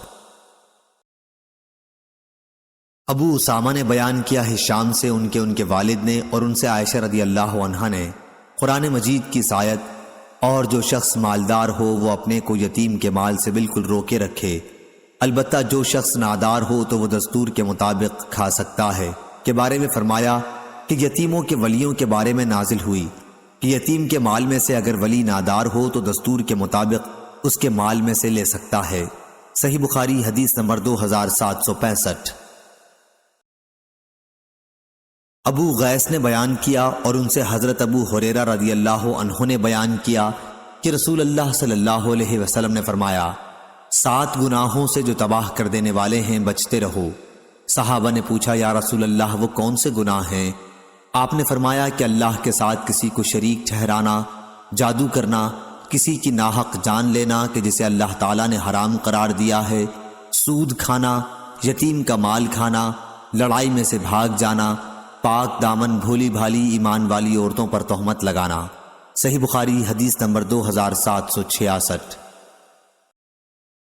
حماد بن اسامہ نے بیان کیا، ان سے ایوب نے، ان سے نافع نے بیان کیا کہ ابن عمر رضی اللہ عنہ کو کوئی وصی بناتا تو وہ کبھی انکار نہ کرتے۔ ابن سیرین تابعی رحمہ اللہ کا محبوب مشغلہ یہ تھا کہ یتیم کے مال و جائیداد کے سلسلے میں ان کے خیر خواہوں اور ولیوں کو جمع کرتے تاکہ ان کے لیے کوئی اچھی صورت پیدا کرنے کے لیے غور کریں۔ طاؤس تابعی رحمہ اللہ سے جب یتیموں کے بارے میں کوئی سوال کیا جاتا تو آپ یہ آیت پڑھتے تھے کہ اور اللہ فساد پیدا کرنے والے اور سنوارنے والے کو خوب جانتا ہے۔ عطا رحمہ اللہ نے یتیموں کے بارے میں کہا، خواہ وہ معمولی قسم کے لوگوں میں ہوں یا بڑے درجے کے، اس کا ولی اس کے حصے میں سے جیسے اس کے لائق ہو ویسا اس پر خرچ کرے۔ صحیح بخاری حدیث نمبر 2767۔ عبدالعزیز بن صہیب نے بیان کیا، ان سے انس رضی اللہ عنہ نے بیان کیا کہ رسول اللہ صلی اللہ علیہ وسلم مدینہ تشریف لائے تو آپ کے ساتھ کوئی خادم نہیں تھا، اس لیے ابو طلحہ جو میرے سوتیلے باپ تھے میرا ہاتھ پکڑ کر حضرت صلی اللہ علیہ وسلم کی خدمت میں لے گئے اور عرض کی، یا رسول اللہ، انس سمجھدار بچہ ہے، یہ آپ کی خدمت کیا کرے گا۔ انس رضی اللہ عنہ کہتے ہیں کہ میں نے آپ کے سفر اور حضر میں خدمت کی، آپ نے مجھ سے کبھی کسی کام کے بارے میں جسے میں نے کر دیا ہو یہ نہیں فرمایا کہ یہ کام تم نے اس طرح کیوں کیا، اسی طرح کسی ایسے کام کے متعلق جسے میں نہ کر سکا ہوں آپ نے یہ نہیں فرمایا کہ تو نے یہ کام اس طرح کیوں نہیں کیا۔ صحیح بخاری حدیث نمبر 2768۔ عبداللہ بن مسلمہ نے بیان کیا، کہا ہم سے امام مالک نے، ان سے اسحاق بن عبداللہ بن ابی طلحہ نے، انہوں نے انس بن مالک رضی اللہ عنہ سے سنا، آپ رضی اللہ عنہ بیان کرتے تھے کہ ابو طلحہ رضی اللہ عنہ کھجور کے باغات کے اعتبار سے مدینے کے انصار میں سب سے بڑے مالدار تھے، اور انہیں اپنے تمام مالوں میں مسجد نبوی کے سامنے بیرہا کا باغ سب سے زیادہ پسند تھا۔ خود نبی کریم صلی اللہ علیہ وسلم بھی اس باغ میں تشریف لے جاتے اور اس کا میٹھا پانی پیتے تھے۔ انس رضی اللہ عنہ نے بیان کیا کہ پھر جب یہ آیت نازل ہوئی، نیکی تم ہرگز نہیں حاصل کرو گے جب تک اپنے اس مال سے نہ خرچ کرو جو تمہیں پسند ہو۔ تو ابو طلحہ رضی اللہ عنہ اٹھے اور آ کر رسول اللہ صلی اللہ علیہ وسلم سے عرض کیا کہ یا رسول اللہ صلی اللہ علیہ وسلم، اللہ تعالیٰ فرماتا ہے کہ تم نیکی ہرگز نہیں حاصل کر سکو گے جب تک اپنے ان مالوں میں سے خرچ نہ کرو جو تمہیں زیادہ پسند ہو، اور میرے اموال میں مجھے سب سے زیادہ پسند بیرحا ہے، اور یہ اللہ کے راستے میں صدقہ ہے۔ میں اللہ کی بارگاہ سے اس کی نیکی اور ذخیرہ آخرت ہونے کی امید رکھتا ہوں۔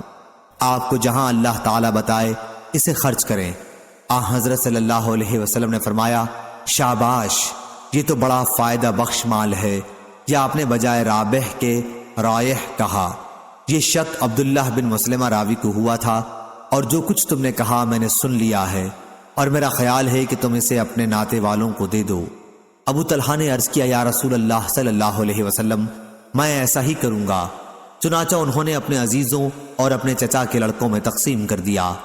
اسماعیل عبداللہ بن یوسف اور یحییٰ بن یحییٰ نے مالک کے واسطے سے رابح کے بجائے رائح بیان کیا ہے۔ صحیح بخاری حدیث نمبر 2769۔ عمرو بن دینار نے بیان کیا اکرمہ سے، اور انہوں نے ابن عباس رضی اللہ عنہ سے، کہ ایک صحابی سعد بن عبادہ نے رسول اللہ صلی اللہ علیہ وسلم سے پوچھا کہ ان کی ماں کا انتقال ہو گیا ہے، کیا اگر وہ ان کی طرف سے خیرات کریں تو انہیں اس کا فائدہ پہنچے گا؟ آپ نے جواب دیا کہ ہاں۔ اس پر ان صحابی نے کہا کہ میرا ایک پرمیوہ باغ ہے، اور میں آپ کو گواہ بناتا ہوں کہ میں نے وہ ان کی طرف سے یہ صدقہ کر دیا۔ صحیح بخاری حدیث نمبر 2770۔ عبد الوارث نے بیان کیا، ان سے ابو طیاح یزید بن حمید نے، اور ان سے انس رضی اللہ عنہ نے، انہوں نے کہا حضرت صلی اللہ علیہ وسلم نے مدینے میں مسجد بنانے کا حکم دیا، اور بنی نجار سے فرمایا تم اپنے اس باغ کا مجھ سے مول کر لو۔ انہوں نے کہا ہرگز نہیں، خدا کی قسم ہم تو اللہ ہی سے اس کا مول لیں گے۔ صحیح بخاری حدیث نمبر 2771۔ عبداللہ بن عمر رضی اللہ عنہ نے بیان کیا، عمر رضی اللہ عنہ کو خیبر میں ایک زمین ملی جس کا نام سمغ تھا، تو آپ نبی کریم صلی اللہ علیہ وسلم کی خدمت میں حاضر ہوئے اور عرض کیا کہ مجھے ایک زمین ملی ہے، اور اس سے عمدہ مال مجھے کبھی نہیں ملا تھا، آپ اس کے بارے میں مجھے کیا مشورہ دیتے ہیں؟ آپ نے فرمایا کہ اگر چاہے تو اصل جائیداد اپنے قبضے میں روک رکھ اور اس کے منافع کو خیرات کر دے۔ چنانچہ عمر رضی اللہ عنہ نے اسے اس شرط کے ساتھ صدقہ وقف کیا کہ اصل زمین نہ بیچی جائے، نہ ہبہ کی جائے، اور نہ وراثت میں کسی کو ملے، اور فقراء، رشتہ دار، غلام آزاد کرانے، اللہ کے راستے کے مجاہدوں، مہمانوں اور مسافروں کے لیے وقف ہے۔ جو شخص بھی اس کا متولی ہو، اگر دستور کے مطابق اس میں سے کھائے یا اپنے کسی دوست کو کھلائے تو کوئی مضائقہ نہیں، بشرطے کہ مال جمع کرنے کا ارادہ نہ ہو۔ صحیح بخاری حدیث نمبر 2772۔ نافع نے بیان کیا، ان سے عبداللہ بن عمر رضی اللہ عنہ نے، کہ عمر رضی اللہ عنہ کو خیبر میں ایک جائیداد ملی، تو آپ نے نبی کریم صلی اللہ علیہ وسلم کی خدمت میں حاضر ہو کر اس کے متعلق خبر دی۔ حضرت صلی اللہ علیہ وسلم نے فرمایا کہ اگر چاہو تو اسے صدقہ کر دو۔ چنانچہ آپ نے فقراء، مساکین، رشتہ داروں اور مہمانوں کے لیے اسے صدقہ کر دیا۔ صحیح بخاری حدیث نمبر 2773۔ عبد الصمد نے بیان کیا، کہا کہ میں نے اپنے والد عبد الوارث سے سنا، ان سے ابو طیاح نے بیان کیا، کہا کہ مجھ سے انس بن مالک رضی اللہ عنہ نے بیان کیا کہ جب رسول اللہ صلی اللہ علیہ وسلم مدینہ تشریف لائے تو آپ نے مسجد بنانے کے لیے حکم دیا اور فرمایا، اے بنو نجار، اپنے باغ کی مجھ سے قیمت لے لو۔ انہوں نے کہا کہ نہیں، اللہ کی قسم، ہم تو اس کی قیمت صرف اللہ سے مانگتے ہیں۔ صحیح بخاری حدیث نمبر 2774۔ نافع نے بیان کیا، اور ان سے عبداللہ بن عمر رضی اللہ عنہ نے، کہ عمر نے اپنا ایک گھوڑا اللہ کے راستے میں جہاد کرنے کے لیے ایک آدمی کو دے دیا۔ یہ گھوڑا حضرت صلی اللہ علیہ وسلم کو حضرت عمر رضی اللہ عنہ نے دیا تھا، اس لیے کہ آپ جہاد میں کسی کو اس پر سوار کریں۔ پھر عمر رضی اللہ عنہ کو معلوم ہوا کہ جس شخص کو یہ گھوڑا ملا تھا وہ اس گھوڑے کو بازار میں بیچ رہا ہے، اس لیے رسول اللہ صلی اللہ علیہ وسلم سے پوچھا کہ کیا وہ اسے خرید سکتے ہیں؟ آپ نے فرمایا کہ ہرگز اسے نہ خرید، اپنا دیا ہوا صدقہ واپس نہ لے۔ صحیح بخاری حدیث نمبر 2775۔ امام مالک نے خبر دی، انہیں ابو زناد نے، انہیں اعرج نے اور انہیں ابو ہریرہ رضی اللہ عنہ نے کہ رسول اللہ صلی اللہ علیہ وسلم نے فرمایا، جو آدمی میرے وارث ہیں وہ روپیہ اشرفی اگر میں چھوڑ جاؤں تو وہ تقسیم نہ کریں، وہ میری بیویوں کا خرچ اور جائیداد کا اہتمام کرنے والے کا خرچ نکالنے کے بعد صدقہ ہے۔ صحیح بخاری حدیث نمبر 2776۔ حماد بن زید نے بیان کیا، ان سے ایوب سختیانی نے، ان سے نافع نے اور ان سے عبداللہ بن عمر رضی اللہ عنہ نے کہ عمر رضی اللہ عنہ نے اپنے وقف میں یہ شرط لگائی تھی کہ اس کا متولی اس میں سے کھا سکتا ہے اور اپنے دوست کو کھلا سکتا ہے، پر وہ دولت نہ جوڑے۔ صحیح بخاری حدیث نمبر 2777۔ عبدان نے بیان کیا کہ مجھے میرے والد نے خبر دی، انہیں شعبہ نے، انہیں ابو اسحاق نے، انہیں ابو عبد الرحمن نے کہ جب حضرت عثمان غنی رضی اللہ عنہ محاصرے میں لیے گئے تو اپنے گھر کے اوپر چڑھ کر آپ نے باغیوں سے فرمایا کہ میں تم کو خدا کی قسم دے کر پوچھتا ہوں اور صرف نبی کریم صلی اللہ علیہ وسلم کے اصحاب سے قسمیاں پوچھتا ہوں کہ کیا آپ لوگوں کو معلوم نہیں ہے کہ جب رسول اللہ صلی اللہ علیہ وسلم نے فرمایا جو شخص بیر روما کو کھو دے گا اور اسے مسلمانوں کے لیے وقف کر دے گا تو اسے جنت کی بشارت ہے، تو میں نے ہی اس کنویں کو کھودا تھا۔ کیا آپ لوگوں کو معلوم نہیں ہے کہ حضرت صلی اللہ علیہ وسلم نے جب فرمایا تھا کہ جیش اسرت غزوہ تبوک پر جانے والے لشکر کو جو شخص ساز و سامان سے لیس کر دے گا تو اسے جنت کی بشارت ہے، تو میں نے ہی اسے مسلح کیا تھا۔ راوی نے بیان کیا کہ آپ کی ان باتوں کی سب نے تصدیق کی تھی۔ حضرت عمر رضی اللہ عنہ نے اپنے وقف کے متعلق فرمایا تھا کہ اس کا منتظم اگر اس میں سے کھائے تو کوئی حرج نہیں ہے۔ ظاہر ہے کہ منتظم خود واقف بھی ہو سکتا ہے اور کبھی دوسرے بھی ہو سکتے ہیں، اور ہر ایک کے لیے یہ جائز ہے۔ صحیح بخاری حدیث نمبر 2778۔ عبد الوارث نے بیان کیا، ان سے ابو طیاح نے اور ان سے انس رضی اللہ عنہ نے کہ نبی کریم صلی اللہ علیہ وسلم نے فرمایا تھا، اے بنو نجار، تم اپنے باغ کی قیمت مجھ سے وصول کر لو۔ تو انہوں نے عرض کیا کہ ہم اس کی قیمت اللہ تعالیٰ کے سوا کسی سے نہیں چاہتے۔ صحیح بخاری حدیث نمبر 2779۔ عبداللہ مدینی نے کہا، ہم سے یحییٰ بن آدم نے کہا، ہم سے ابن ابی زائدہ نے، انہوں نے محمد بن ابی القاسم سے، انہوں نے عبد الملک بن سعید بن جبیر سے، انہوں نے اپنے باپ سے کہا، ہم سے عبداللہ بن عباس رضی اللہ عنہ سے، انہوں نے کہا، بنی سہم کا ایک شخص تمیم داری اور عدی بن ودا کے ساتھ سفر کو نکلا، وہ ایسے ملک میں جا کر مر گیا جہاں کوئی مسلمان نہ تھا۔ یہ دونوں شخص اس کا متروکہ مال لے کر مدینہ واپس آئے، اس کے اسباب میں چاندی کا ایک گلاس گم تھا۔ حضرت صلی اللہ علیہ وسلم نے ان دونوں کو قسم کھانے کا حکم فرمایا، انہوں نے قسم کھا لی۔ پھر ایسا ہوا کہ وہ گلاس مکے میں ملا، انہوں نے کہا، ہم نے یہ گلاس تمیم اور عدی سے خریدا ہے۔ اس وقت میت کے دو عزیز عمرو بن عاص اور مطلب کھڑے ہوئے اور انہوں نے قسم کھائی کہ یہ ہماری گواہی تمیم اور عدی کی گواہی سے زیادہ معتبر ہے، یہ گلاس میت ہی کا ہے۔ عبداللہ بن عباس رضی اللہ عنہ نے کہا، انہی کے بارے میں یہ آیت نازل ہوئی جو اوپر گزر چکی، یا ایھا الذین آمنوا شہادۃ بینکم، آخر آیت تک۔ صحیح بخاری حدیث نمبر 2780۔ محمد بن سابق نے بیان کیا، یا فضل بن یعقوب نے محمد بن سابق سے، یہ شک خود حضرت امام بخاری کو ہے، کہا، ہم سے شیبان بن عبد الرحمن ابو معاویہ نے بیان کیا، ان سے فراس بن یحییٰ نے بیان کیا، ان سے شعبی نے بیان کیا اور ان سے جابر بن عبداللہ انصاری رضی اللہ عنہ نے بیان کیا کہ ان کے والد عبداللہ رضی اللہ عنہ احد کی لڑائی میں شہید ہو گئے تھے، اپنے پیچھے 6 لڑکیاں چھوڑی تھیں اور قرض بھی۔ جب کھجور کے پھل توڑنے کا وقت آیا تو میں رسول اللہ صلی اللہ علیہ وسلم کی خدمت میں حاضر ہوا اور عرض کیا، یا رسول اللہ، آپ کو یہ معلوم ہی ہے کہ میرے والد ماجد احد کی لڑائی میں شہید ہو چکے ہیں اور بہت زیادہ قرض چھوڑ گئے ہیں۔ میں چاہتا تھا کہ قرض خواہ آپ کو دیکھ لیں تاکہ قرض میں کچھ رعایت کر دیں، لیکن وہ یہودی تھے اور وہ نہیں مانے، اس لیے رسول اللہ صلی اللہ علیہ وسلم نے فرمایا کہ جاؤ اور کھلیان میں ہر قسم کی کھجور الگ الگ کر لو۔ جب میں نے ایسا ہی کر لیا تو حضرت صلی اللہ علیہ وسلم کو بلایا۔ قرض خواہوں نے حضرت صلی اللہ علیہ وسلم کو دیکھ کر اور زیادہ سختی شروع کر دی تھی۔ حضرت صلی اللہ علیہ وسلم نے جب یہ طرز عمل ملاحظہ فرمایا تو سب سے بڑے کھجور کے ڈھیر کے گرد آپ نے 3 چکر لگائے اور وہیں بیٹھ گئے۔ پھر فرمایا کہ اپنے قرض خواہوں کو بلاؤ۔ آپ نے ناپ ناپ کر دینا شروع کیا اور واللہ میرے والد کی تمام امانت ادا کر دی۔ اللہ گواہ ہے کہ میں اتنے پر راضی تھا کہ اللہ تعالیٰ میرے والد کا تمام قرض ادا کر دے اور میں اپنی بہنوں کے لیے ایک کھجور بھی اس میں سے نہ لے جاؤں۔ لیکن ہوا یہ کہ ڈھیر کے ڈھیر بچ رہے اور میں نے دیکھا کہ رسول اللہ صلی اللہ علیہ وسلم جس ڈھیر پر بیٹھے ہوئے تھے اس میں سے تو ایک کھجور بھی نہیں دی گئی تھی۔ ابو عبداللہ امام بخاری رحمہ اللہ نے کہا کہ اغرو ابی حدیث میں الفاظ کے معنی ہیں کہ مجھ پر بھڑکنے اور سختی کرنے لگے۔ اس معنی میں قرآن مجید کی آیت فَأَغْرَيْنَا بَيْنَهُمُ الْعَدَاوَةَ وَالْبَغْضَاءَ میں فَأَغْرَيْنَا ہے۔ صحیح بخاری حدیث نمبر 2781۔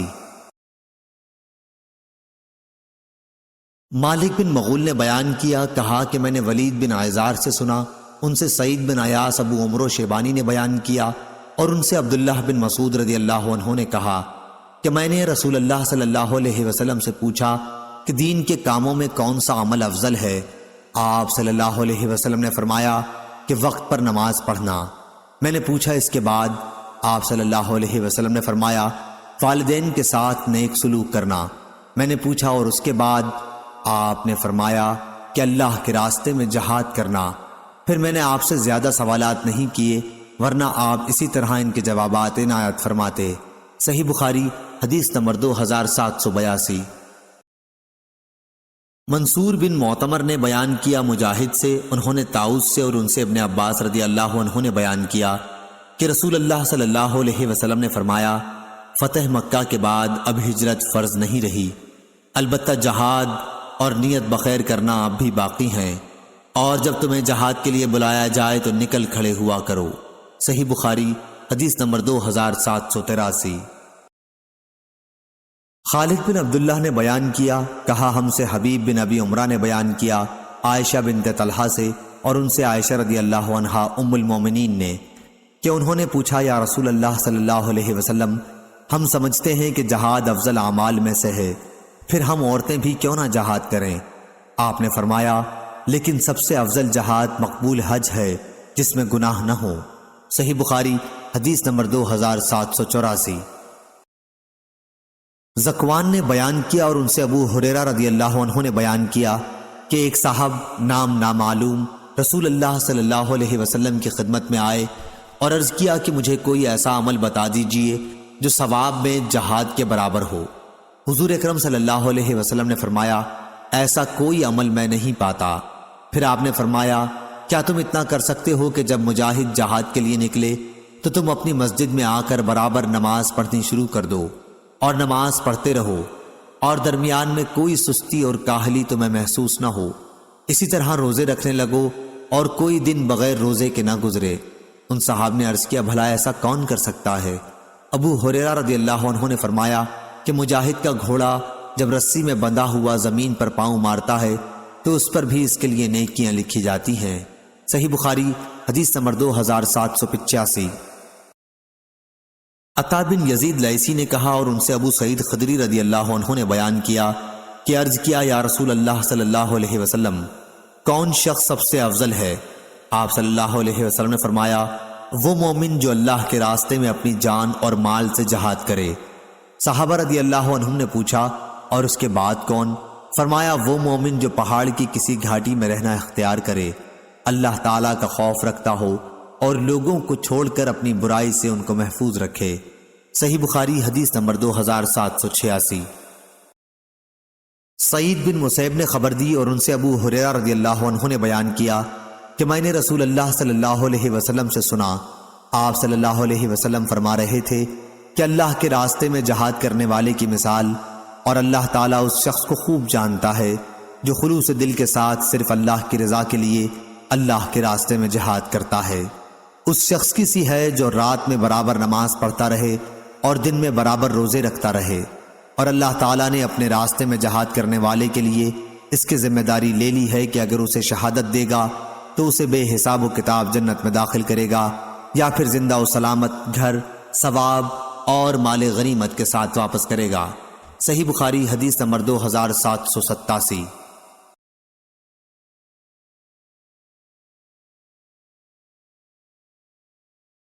فلیح نے بیان کیا، ان سے ہلال بن علی نے، ان سے عطا بن یسار نے اور ان سے ابو ہریرہ رضی اللہ عنہ نے بیان کیا کہ رسول اللہ صلی اللہ علیہ وسلم نے فرمایا، جو شخص اللہ اور اس کے رسول پر ایمان لائے اور نماز قائم کرے اور رمضان کے روزے رکھے تو اللہ تعالیٰ پر حق ہے کہ وہ اسے جنت میں داخل کرے گا، خواہ اللہ کے راستے میں وہ جہاد کرے یا اسی جگہ پڑا رہے جہاں پیدا ہوا تھا۔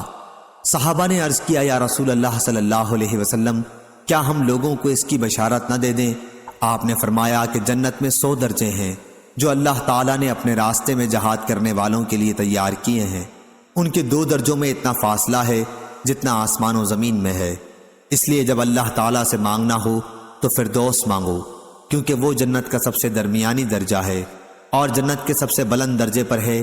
یحییٰ بن صالح نے کہا کہ میں سمجھتا ہوں یوں کہا کہ اس کے اوپر پروردگار کا عرش ہے اور وہیں سے جنت کی نہریں نکلتی ہیں۔ محمد بن فلیح نے اپنے والد سے وفوقہ عرش الرحمن ہی کی روایت کی ہے۔ صحیح بخاری حدیث نمبر 2790۔ موسیٰ بن اسماعیل نے بیان کیا، کہا ہم سے جریر نے، کہا ہم سے ابو رجا نے، ان سے سمرہ بن جندب رضی اللہ عنہ نے کہ نبی کریم صلی اللہ علیہ وسلم نے فرمایا، میں نے رات میں 2 آدمی دیکھے جو میرے پاس آئے، پھر وہ مجھے لے کر ایک درخت پر چڑھے اور اس کے بعد مجھے ایک ایسے مکان میں لے گئے جو نہایت خوبصورت اور بڑا پاکیزہ تھا۔ ایسا خوبصورت مکان میں نے کبھی نہیں دیکھا تھا۔ ان دونوں نے کہا کہ یہ گھر شہیدوں کا ہے۔ صحیح بخاری حدیث نمبر 2791۔ وہیب بن خالد نے فضل جہاد میں بیان کیا، کہا ہم سے حمید طویل نے اور ان سے انس بن مالک رضی اللہ عنہ نے کہ نبی کریم صلی اللہ علیہ وسلم نے فرمایا، اللہ کے راستے میں گزرنے والی ایک صبح یا ایک شام دنیا سے اور جو کچھ دنیا میں ہے سب سے بہتر ہے۔ صحیح بخاری حدیث نمبر 2792۔ محمد بن فلیح نے بیان کیا، انہوں نے کہا مجھ سے میرے والد نے بیان کیا، ہلال بن علی سے، ان سے عبد الرحمن بن ابی نمرہ نے، ان سے ابو ہریرہ رضی اللہ عنہ نے کہ نبی کریم صلی اللہ علیہ وسلم نے فرمایا، جنت میں ایک کمان ہاتھ جگہ دنیا کی ان تمام چیزوں سے بہتر ہے جن پر سورج طلوع اور غروب ہوتا ہے۔ اور آپ صلی اللہ علیہ وسلم نے فرمایا، اللہ کے راستے میں ایک صبح یا ایک شام چلنا ان سب چیزوں سے بہتر ہے جن پر سورج طلوع اور غروب ہوتا ہے۔ صحیح بخاری حدیث نمبر 2793۔ سفیان نے بیان کیا، انہوں نے ابو حازم سے اور ان سے سہل بن سعد رضی اللہ عنہ نے کہ رسول اللہ صلی اللہ علیہ وسلم نے فرمایا، اللہ کے راستے میں گزرنے والی ایک صبح و شام دنیا اور جو کچھ دنیا میں ہے سب سے بڑھ کر ہے۔ صحیح بخاری حدیث نمبر 2794۔ حمید نے بیان کیا اور انہوں نے انس بن مالک رضی اللہ عنہ سے سنا کہ نبی کریم صلی اللہ علیہ وسلم نے فرمایا، کوئی بھی اللہ کا بندہ جو مر جائے اور اللہ کے پاس اس کی کچھ بھی نیکی جمع ہو، وہ پھر دنیا میں آنا پسند نہیں کرتا کہ اس کو ساری دنیا اور جو کچھ اس میں ہے سب کچھ مل جائے، مگر شہید پھر دنیا میں آنا چاہتا ہے کہ جب وہ اللہ تعالیٰ کے یہاں شہادت کی فضیلت کو دیکھے گا تو چاہے گا کہ دنیا میں دوبارہ آئے اور پھر قتل ہو اللہ تعالیٰ کے راستے میں۔ صحیح بخاری حدیث نمبر 2795۔ اور میں نے انس بن مالک رضی اللہ عنہ سے سنا، وہ نبی کریم صلی اللہ علیہ وسلم کے حوالے سے بیان کرتے تھے کہ اللہ کے راستے میں ایک صبح یا شام بھی گزار دینا دنیا اور جو کچھ اس میں ہے سب سے بہتر ہے، اور کسی کے لیے جنت میں ہاتھ جگہ بھی، یا راوی کو شبہ ہے، ایک قید جگہ، قید سے مراد کوڑا ہے، دنیا و مافیہا سے بہتر ہے۔ اور اگر جنت کی کوئی عورت زمین کی طرف جھانک بھی لے تو زمین و آسمان اپنی تمام وسعتوں کے ساتھ منور ہو جائیں اور خوشبو سے معطر ہو جائیں، اس کے سر کا دوپٹہ بھی دنیا اور اس کی ساری چیزوں سے بڑھ کر ہے۔ صحیح بخاری حدیث نمبر 2796۔ ظاہری نے بیان کیا، انہیں سعید بن مسیب نے، ان سے ابو ہریرہ رضی اللہ عنہ نے بیان کیا کہ میں نے رسول اللہ صلی اللہ علیہ وسلم سے سنا، آپ صلی اللہ علیہ وسلم فرما رہے تھے، اس ذات کی قسم جس کے ہاتھ میں میری جان ہے، اگر مسلمانوں کے دلوں میں اس سے رنج نہ ہوتا کہ میں ان کو چھوڑ کر جہاد کے لیے نکل جاؤں، اور مجھے خود اتنی سواریاں میسر نہیں ہیں کہ ان سب کو سوار کر کے اپنے ساتھ لے چلوں، تو میں کسی چھوٹے سے چھوٹے ایسے لشکر کے ساتھ جانے سے بھی نہ رکتا جو اللہ کے راستے میں غزوے کے لیے جا رہا ہوتا۔ اس ذات کی قسم جس کے ہاتھ میں میری جان ہے، میری تو آرزو ہے کہ میں اللہ کے راستے میں قتل کیا جاؤں، پھر زندہ کیا جاؤں، پھر قتل کیا جاؤں، اور پھر زندہ کیا جاؤں، پھر قتل کیا جاؤں، اور پھر زندہ کیا جاؤں، اور پھر قتل کر دیا جاؤں۔ صحیح بخاری حدیث نمبر 2797۔ یوسف بن یعقوب صفار نے بیان کیا، کہا ہم سے اسماعیل بن علیہ نے، ان سے ایوب نے، ان سے حمید بن ہلال نے، اور ان سے انس بن مالک رضی اللہ عنہ نے بیان کیا کہ رسول اللہ صلی اللہ علیہ وسلم نے خطبہ دیا۔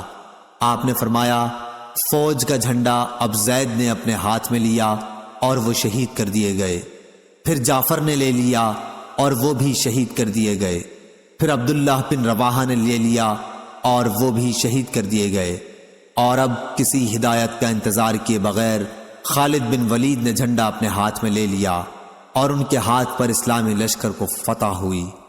آپ صلی اللہ علیہ وسلم نے فرمایا، اور ہمیں کوئی اس کی خوشی بھی نہیں تھی کہ یہ لوگ جو شہید ہو گئے ہیں ہمارے پاس زندہ رہتے، کیونکہ وہ بہت عیش و آرام میں چلے گئے ہیں۔ ایوب نے بیان کیا، یا آپ نے یہ فرمایا کہ انہیں کوئی اس کی خوشی بھی نہیں تھی کہ ہمارے ساتھ زندہ رہتے۔ اس وقت حضرت صلی اللہ علیہ وسلم کی آنکھوں سے آنسو جاری تھے۔ صحیح بخاری حدیث number 2798۔ Hello friends, subscribe my channel Hotties 92.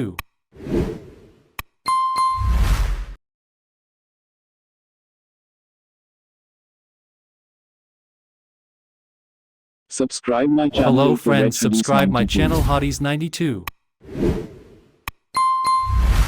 Hello friends, subscribe my channel.